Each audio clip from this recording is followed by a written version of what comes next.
Once again, Susie Marstella from DogWise. Welcome back. Thank you. In the last episode, I was really interested to listen to the comments and the feeds that were coming through from a lot of the parents, and some were very concerned. Now, we know that you have a very successful dog bite prevention program, and one of the comments was something along the lines of, Susie, do you think that the reason why the dog bites or attacks a child is because the child had wandered into the dog's area? Just maybe talk me through that. There's a number of reasons why things like that happen.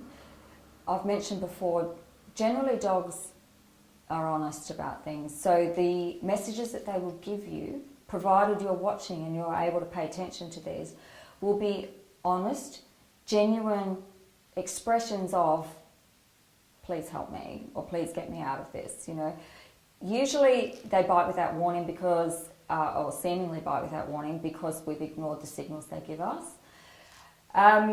So there can be a number of situations that are set up, and if a lot of it is our fault as adults because we're not watching our children and we're not watching our dogs.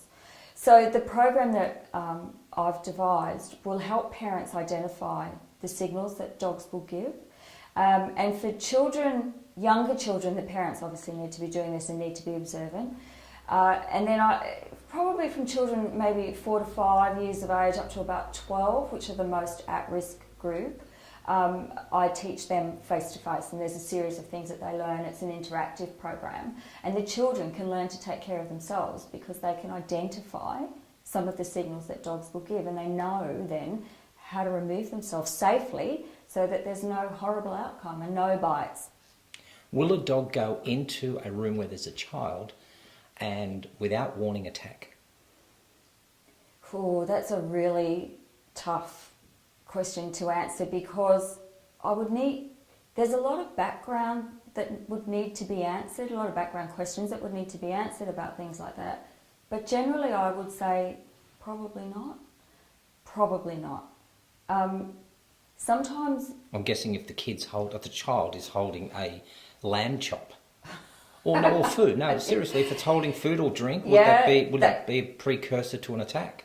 Yes, especially if the owners of the dog and the parents of the child haven't established that earlier rule, like I explained, when you're first trying to integrate, your new baby into the household that already has a dog. If you don't set that up properly and the dog doesn't understand that it is at the bottom of the pecking order, you can certainly have situations like that arise, and that happens a lot. And I actually see that with dogs that challenge adults. They don't just challenge children. Some bigger dogs might even see a baby as a toy, and I know that sounds horrible. It's really awful, but sometimes that happens. They see them as a toy, and they might not give them up. And dogs have killed babies. It's true, they have. And that's an awful situation. I don't want to see that ever again, and I know that we will continue to see that. And in an earlier episode you said that there should be never ever an opportunity where the dog and the child are left alone. Yeah, and I don't care, like I said, how well you know your dog, or you think you know your dog. It's a dog. And I don't care how well you think you know your child. It's a child.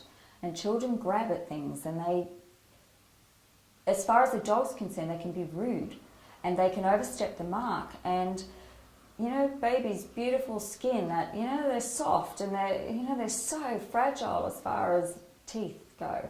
So why would you even do that? Not even for a second. You wouldn't leave your baby in the bath. Why would you leave it with something that has teeth?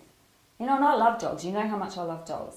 And I think that children deserve the right to remain intact and still be around the family animal. So just never do it. Never, ever, ever do it. I can't stress that enough.